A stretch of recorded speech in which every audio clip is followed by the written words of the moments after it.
turns out that a almost 10-year-old battery is not sufficient to start a car. So the Skyline is dead. We're on our way to the auto parts store to pick up a new battery. Back over at good old Advance Auto Parts. They should probably know my name by now. This is actually for a 240, so I think it should work. It's all the same specs, so that's good. And luckily, I already have the regular size US terminal, so yeah, lucky me. Oh, that's already a good sign right there. Oh man, it's already a great sign. Yeah. Oof. Oof. Yeah. That's what you're supposed to sound like.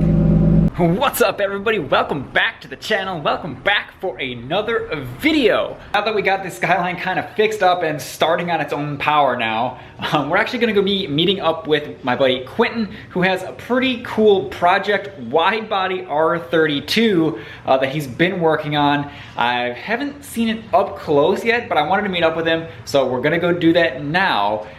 What do you guys think? Should I wide body my Skyline? His looks pretty awesome. Let's check it out. I'll see you over there. All right guys, so we're over here with my buddy Quentin, and we're just gonna take a look at his, not a regular R32, but actually a wide body R32. We actually know each other just by randomly seeing each other driving around. So I finally got a hold of him, and I'm just like, yo, bring this thing out, let's check it out, and yeah, so what's like your Instagram so people can follow you? At Stance FL. Stance so FL? Like FL stands for Florida, so it's okay. Like Stance FL. Okay. All right, cool. All right, so yeah, if you want to follow him, I'll post a link in the description below. But yeah, so if you want to just give us a tour per se in the story of this this wide bodiness. All right, so what happened was I had a wide body G35, and I hit up this guy that had this car, but it didn't look anything like this. It had an S13 wide body on it, so it didn't line up at all. There was a bunch of like gaps, and the whole bumper was cracked. It was broken. The whole wide body was all like coming off. The bolts were loose. It was held in by like some type of like epoxy. It like ruined the whole car.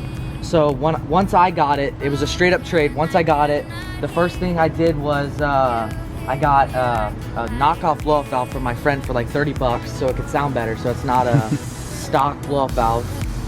After that, all I did was I got the whole body all redone, so I got the whole wide body molded so it all looked nice again. So they cut off part of the piece up here and they molded the whole wide body there, the skirts they molded, everything they molded, the trunk too. The whole trunk is molded. Other than that, I got some front upper camber arms from Injuku. They're ISR, and I got them shortened so I could get the wheels cambered more because the wheels stuck out so far. Because these wheels are actually, I think they're Porsche wheels, and they got a reverse slip. Let's take a look at them. Yeah, they're 17 by 10s, and I'm pretty sure it's like a 6-inch lip. They're complete reverse lips, so their offset is just crazy. And then the rear, I have some Japtec lower control arms for some more camber. Because just like the rears, they stuck out really far. And then other than that, the car has a Nardi steering wheel. It has some Nismo seats with harnesses. It has a full straight pipe from the turbo. It's a 3 1/4 pipe all the way back to 2 3.5-inch tips, which sounds pretty good. Nice. And you plan on getting bags for this eventually, right? Yeah, right now it's on some PBM coilovers, but it's super stiff in the front so I don't ruin my wide body. It's pretty stiff in the back too, so I don't really, it doesn't ride that nice. It kind of rides like a go-kart. Every like little tiny bump, you feel everything. It's like you run over a leaf and you feel that, so. Getting bags, and then I gotta get some front lower control arms, some rear upper camber arms. And on the way right now, I have some corner lights, and then I have a rear plate for the back seat. So because the last owner kind of messed up the back seat because of all the welds and shit. I need to get a grill for the front, and then after that, I'm gonna get it painted like a nice dark candy apple red. And then I'm gonna get the wheels like the lips gloss black, and then the face is matte black. Yeah, that'll look good. Yeah, it's definitely a build in progress, but I just wanted to show it to you guys because I think it's really cool. It's really going to be really unique when it's all said and done. It's obviously a work in progress, but that's what project cars really are.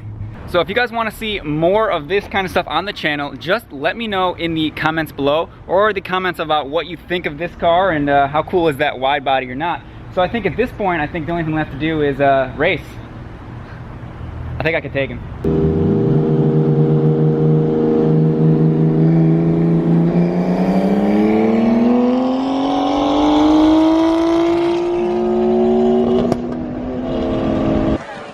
What are you smiling about? Dude, I almost had you.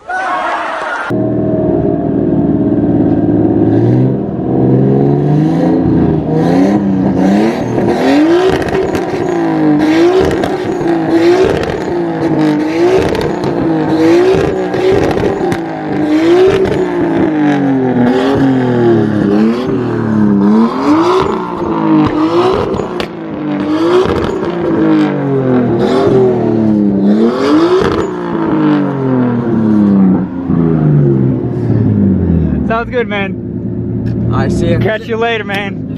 Just white smoke coming out. A little bit of black and white. It's all right. It's an RB20. It's good. See you, man.